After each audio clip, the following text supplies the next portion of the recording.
네, 한동훈 장관께 도이치모터스와 관련해서 묻겠습니다. 이번에 좀 살펴보니까 한동훈 장관이 3년 전에 도이치모터스 사건에 대해서 비교적 일찍부터 알고 계셨더라고요. 이 PPT 하나 좀 보시겠습니까?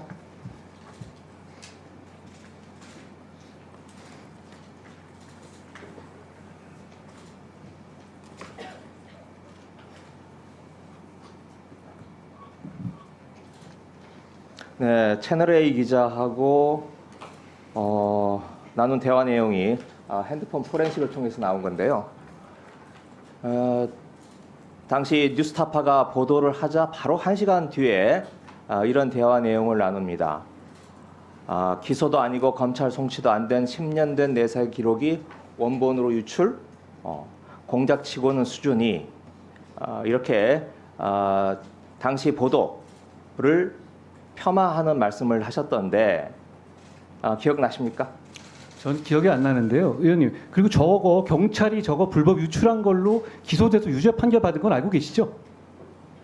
그거하고 이 사건하고는 무관합니다. 아니죠. 이 사건일 아니요, 지금 겁니다. 제가 여쭙고 하는 내용하고 그 건하고는 무관하다는 아니, 의원님 거예요. 원하는 답만 제가 해드린 건 아니고요. 그리고 아까 말씀하신 것처럼 아까 김승현 의원이 말씀하실 때 드리잖아요, 지금 여기에 나온 것은 이건 수사 기록인데 이런 것까지 유출하시면서 뭐 수사 기록을 유출하면 안 된다고 말씀하신 건 좀 이상할 것 같고요. 그리고 아까 말씀드린 건 이 내용은 경찰이 내사 기록이 경찰에 의해서 유출된 부분에 대한 지적을 한 언론에 겁니다. 나와 있는 내용입니다. 무슨 말씀이신지 모르겠는데, 자, 이 취지가 10년 된 내사 기록이 원본으로 유출됐다. 아니, 그 부분에 대해서 지금 이거 형사처벌된 거 아니라는 말씀이세요? 맞을 텐데요. 경찰 이 부분에 대해서 선고유예 났습니다. 그 유죄가 난 거, 경찰이 유출한 게 나온 아니요, 거잖아요. 지금 제가 쟁점을 바꾸지 마세요. 지금 제가 이 사건에 대해서 도이치모터스에 대해서 법무부 장관이 가지고 있는 선입견에 대해서 물어보고 싶어서 위원님, 얘기를 제가 하는 겁니다. 위원님의 입맛에 맞는 답변을 해야 되는 건 아니잖아요. 그러니까 질문을 하시면 제가 답을 질문권은 저한테 하겠습니다. 있는 겁니다. 아니, 저도 답할 권리가 있죠. 자, 다음 넘어가겠습니다. 김건희 여사 소환에 대해서 물어보겠습니다. 총리가 지난번 대정부 질문 때 소환이 있었다라는 것을 인정을 했다가 입장을 바꿨어요. 그러면서 법무부에서 확인을 했다고 그랬는데 소환 통보 없었다. 이게 법무부의 공식적인 입장입니까?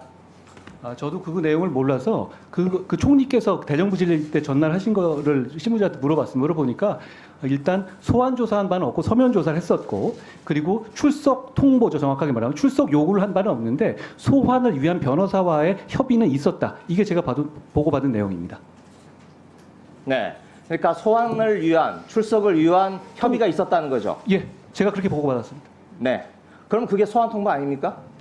출석 요구는 정확하게 양식과 그 사전에 그게 있는 것이고요. 그게 이재명 대표 이번에 소환할 때도요. 먼저 전화를 걸어왔어요. 그리고 바로 보내드렸잖아요. 네? 그 다음에 보내드렸잖아요. 팩스로. 나중에 팩스를 보내서 그래서 형식적인 조건을 맞췄다. 좋습니다. 자, 여기서 중요한 오늘 처음 이야기 나오는 거예요.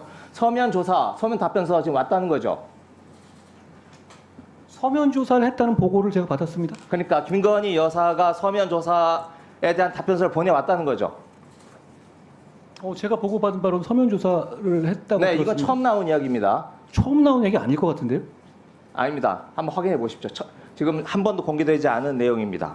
자, 그런데 왜 서면 조사를 받고서도 무혐의를 처리하거나 아니면 기소를 하거나 결정을 못 짓고 있는 겁니까? 거기에 대해서 지금 수사가 진행되고 있고요. 그리고 그거는 지난 정부에서 수사를 계속 해온 것입니다. 그리고 지난번 집중적으로 수사해 온 것이고요. 그리고 거기에 대해서 절차에 따라서 지금 이번에 1심 결과까지 잘 고려해서 수사해서 결론을 낼 거라고 생각합니다.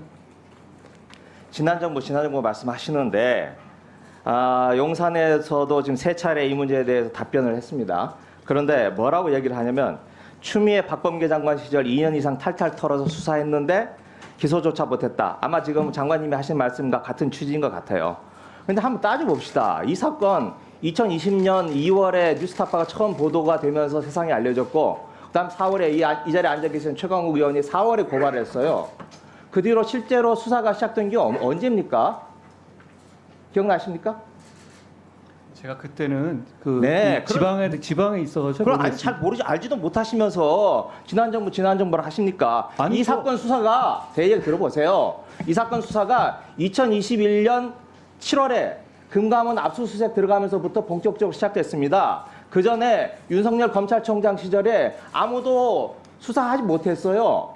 왜 못했냐? 그 당시 수정관실에서 장모 김건희 여사 다 일일이 모니터링하면서 일제히 컨트롤 했던 거 아닙니까? 전혀 잘못 알고 계시네요. 당시에 관련해 가지고 지금 중앙지검이라 전부 다 자기 네, 그 다음 넘어가겠습니다. 제가 아니, 넘어갈 게 아니라 질문합니다. 그냥 쭉 자, 21년 7월에 아니, 거짓말을 해놓고 넘어가자 그러면 어떻게 합니까? 뭐가 거짓말입니까? 자, 지금 본인이 얘기했던 게 사실과 다르다는 얘기죠. 지금 그러면 그 당시에 중앙지검에 있었던 아니 저도 좌천된 상황이었고요. 당시에 반부패 부장도 그렇고 중앙지검이라든가 전체를 본부 다 그 윤석열 당시 총장의 원하는 인사가 아니었어요. 누가 뭘 막았다는 겁니까? 아니 어떻게 무슨 근거로 그런 얘기를 하죠? 게다가 추미애 장관이 수사가 시작되지 못했다는 거예요. 20년 4월에 총괄국 의원이 고발을 했지만 거기에 1년 이상 수사를 못했잖아요. 추미애 장관이 검찰총장의 수사지휘권을 배제하는 지휘까지 했었어요. 수사지휘권 배제라고 하는 것은 보고받지 말라라고 하는 거지 나머지 검사들은 수사할 수 있잖아요. 그러니까 그때 그러면 중앙지검장 누구였습니까? 누구였죠? 중앙지검장의 문제가 아니고 여전히 살아있는 최고 권력으로서의 검찰총장 윤석열 총장 아니었습니까? 최고 권력인데 소위 말하는 측근이라는 저는 저기 날아가 있는데요. 그게 무슨 최고 권력이라는 말씀하시는 거예요? 아니 사람들이 잊어버렸다고 그렇게 기억을 왜곡하시면 안 되죠. 당시 윤석열 검찰총장은 사실상의 지휘권이 없었잖아요. 아니 그걸 그렇게 쉽게 잊으십니까? 아니 않고 있습니다. 검찰총장이 여전히 살아있고 검찰총장이 지금 정부와 싸우고 있는 중인데 거기에 대해서 어떤 검사가 지금 검찰총장의 심기를 거슬러가면서 수사를 할 수 있었겠어요. 그리고 실제로 수사가 진행되지 않았지 않습니까? 당시 중앙지검장 누구였는지 기억나십니까? 중앙지검장이 중요하지 않습니다. 지금. 중앙지검장이 중요하지 않다고 하시면 국민들도 이 정도에서 검찰 돌아간 거 아시거든요. 그렇게 말씀하시면 국민들께서 아니 그 신뢰하지 않으십니다. 제가 걱정돼서 말씀드립니다. 자, 수고하셨습니다.